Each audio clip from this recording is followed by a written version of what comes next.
सभी को नमस्कार दोस्तों। कैसे हैं आप सब लोग।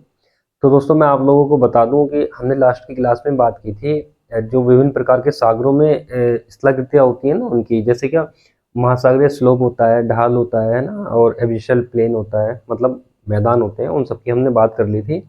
तो आज से हम एक नया टॉपिक स्टार्ट करेंगे।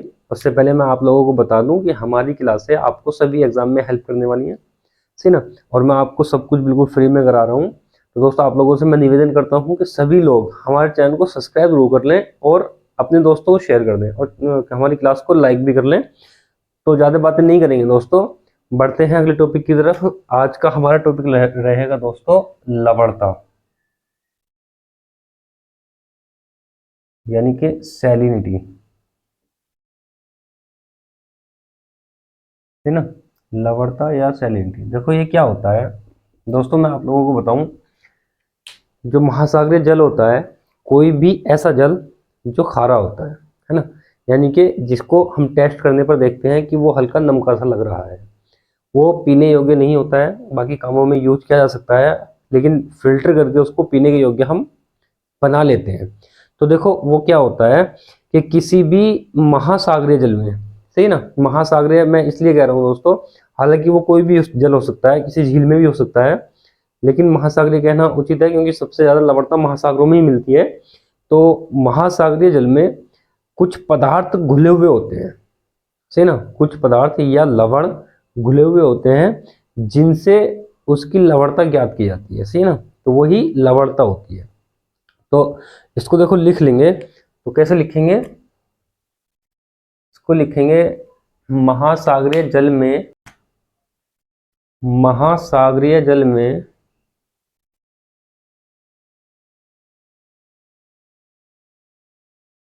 महासागरीय जल में घुले हुए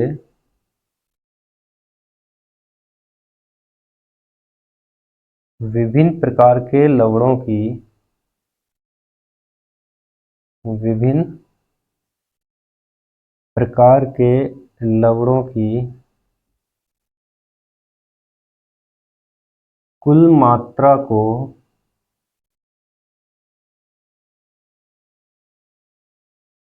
लवणता या खारापन कहते हैं,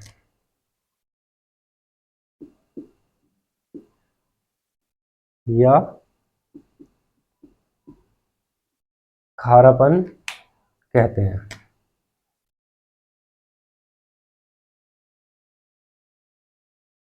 सही ना।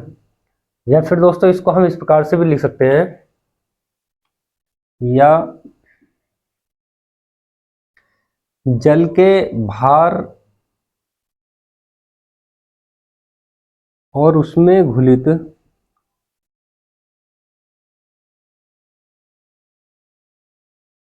और उसमें घुलित, घुलित का मतलब दोस्तों घुले हुए से ना, जल के भार और उसमें घुलित लवणों के अनुपात को लवणता या खारापन, है ना, लवणता या खारापन कहते हैं,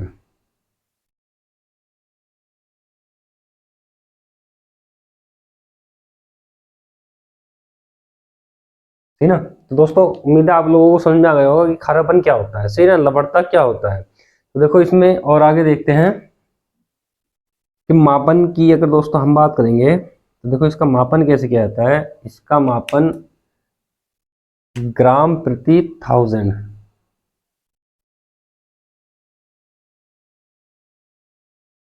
या ग्राम प्रति 1000, है ना, 1000 का मतलब 1000 में क्या आता है,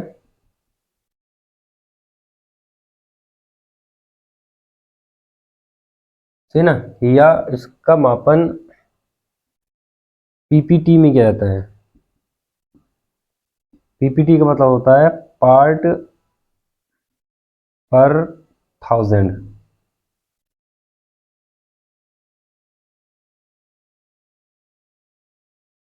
सही ना, पार्ट पर 1000 में किया जाता है।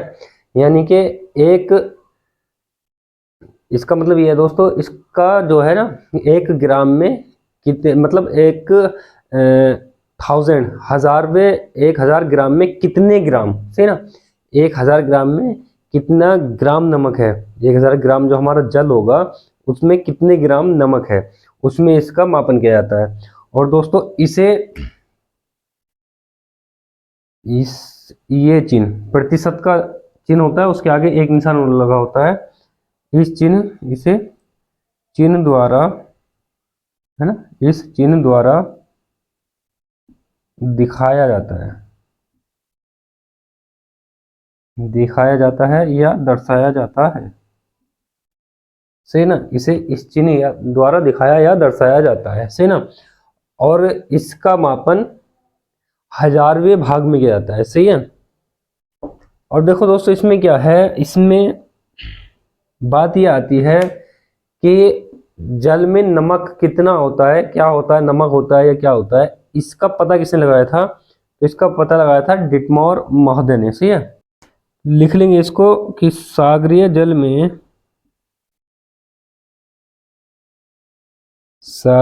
में लवणता की खोज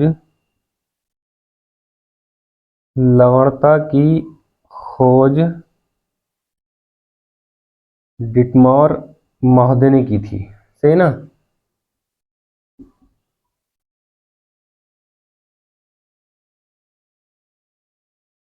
ओके, तो दोस्तों आप लोग इसको नोट कर लें, थोड़ी सी बातें और आगे उनको कर लेते हैं। तो दोस्तों देखो क्या होता है, जल में 7 प्रकार के प्रमुख लवण होते हैं, जो डिटमॉर महोदय ने बताए थे, 7 प्रकार के प्रमुख लवण, उनकी बात कर लेते हैं, है ना। तो लिख लेंगे 7 प्रमुख लवण,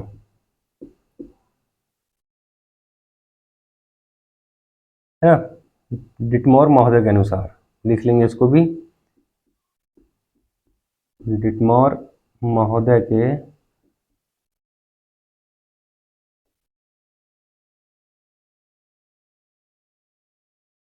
अनुसार, सही ना। देखो कौन कौन से होते हैं, पहले की हम बात करेंगे सोडियम क्लोराइड।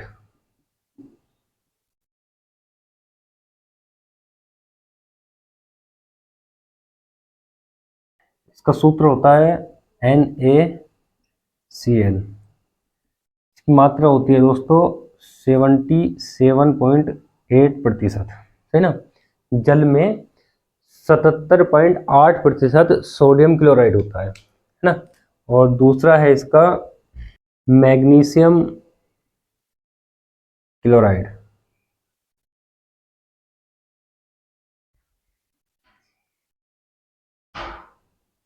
मैग्नीशियम क्लोराइड का सूत्र होता है MgCl2, 10.9%, सही ना। तीसरा होता है मैग्नीशियम सल्फेट, सही है ना। इसका सूत्र होता है MgSO4। यह होता है दोस्तों 4.7%, सही ना। इसके बाद में हम बात करेंगे चौथा कौन सा होता है, calcium sulphate.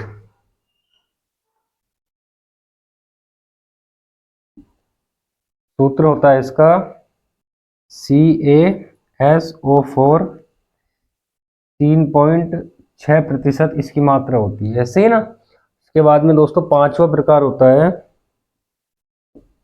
Potassium sulphate.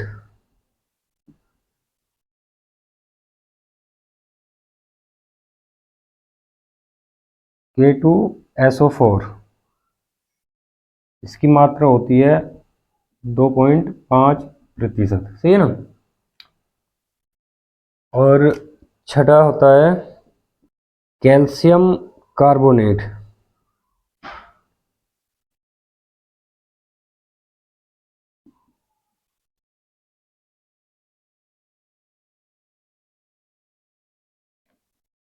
CaCO3, 0.3%। और दोस्तों लास्ट का और सातवां होता है इसमें मैग्नीशियम ब्रोमाइड।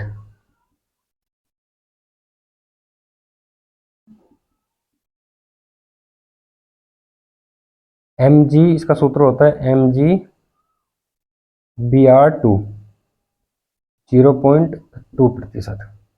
तो दोस्तों ये 7 प्रमुख लवण बताए थे डिटमोर महोदय ने सागरीय जल में, सही ना। तो ये यहाँ से दोस्तों हर एग्जाम में क्वेश्चन पूछता है, या तो क्वेश्चन पूछेगा सबसे ज्यादा कौन सा होता है, कितने प्रतिशत होता है, या कौन सा कितने प्रतिशत होता है, या किसका सूत्र क्या है, सही ना। इस प्रकार से अक्सर क्वेश्चन पूछता है। तो आप लोग दोस्तों इसको नोट कर लें और थोड़ी आगे बात करते हैं।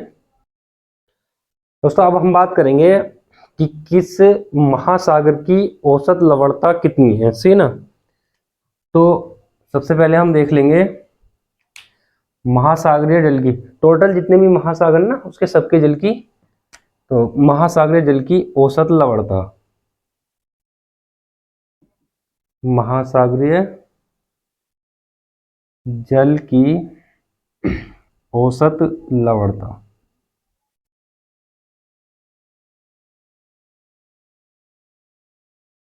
कितनी होती है दोस्तों, 35 होती है। इसको हम प्रतिशत नहीं बोलते हैं क्योंकि इसके आगे एक निशान लगा होता है ना।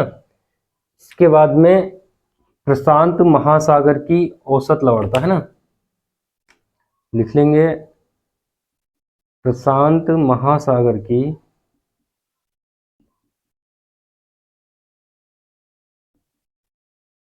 औसत लवणता,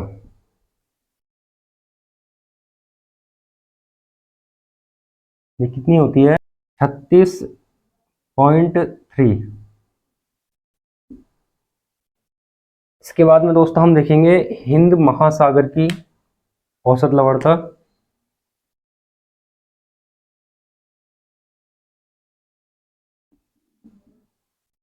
हिंद महासागर की औसत लवणता कितनी होती है, 34.8। इसके बाद में अटलांटिक महासागर की,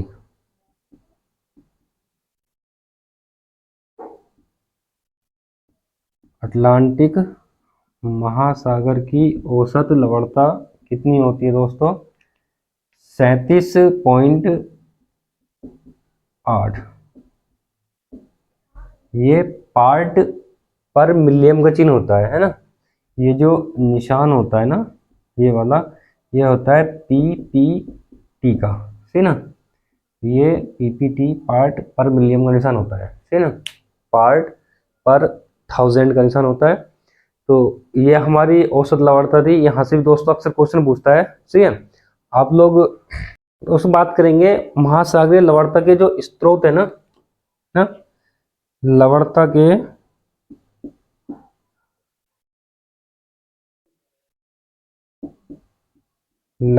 के स्रोत या सोर्स कौन कौन से हैं उनकी बात करेंगे, एक एक करके लिखेंगे दोस्तों। नदियों द्वारा लाए गए अवसाद, नदियों द्वारा लाए गए अवसाद। दूसरा इसका हो जाएगा दोस्तों पवन, यानी कि हवा। एक हो जाएगा इसका ज्वालामुखी क्रिया, ज्वालामुखी क्रिया। और हो जाएगा दोस्तों इसका जैविक निक्षेप,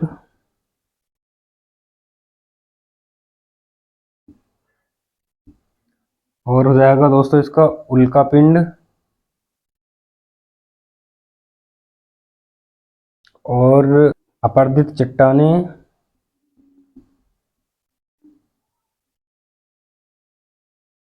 और एक हो जाएगा दोस्तों इसका वर्षा। वर्षा भी इसकी एक प्रमुख कारक है, सही ना, लवणता बढ़ाने की। तो दोस्तों ये है इसके स्रोत, सही है। और ये इसकी औसत लवणता किसमें कितनी है, सही है। तो मैं आप लोगों को दोस्तों एक बार फिर से मैं याद दिला दूं, यहाँ से सभी एग्जाम में क्वेश्चन बनते हैं। हम आपको बिल्कुल फ्री ऑफ कॉस्ट, है ना, पूरा सिलेबस एक एक करके सिलेबस के आधार पर सब टॉपिकों को मैं करा रहा हूँ बिल्कुल फ्री में। और यही सब कुछ कराने के, इतना सब कुछ कराते भी नहीं और इतने आसान शब्दों में समझाते भी नहीं हैं लोग बाग। तो बहुत बहुत पैसे वसूल करते हैं, सही ना, बड़ी बड़ी कोचिंग वाले। तो आप लोगों से निवेदन है दोस्तों, सभी लोग अपने दोस्तों को भी बता दें और हमारे चैनल को सब्सक्राइब भी कर लें, सही है, और लाइक भी कर लें और अपने दोस्तों को शेयर भी कर दें। तो दोस्तों आज के लिए हम इतना ही रखेंगे, मिलेंगे दोस्तों अगली क्लास में एक नए टॉपिक के साथ में। तब तक के लिए धन्यवाद।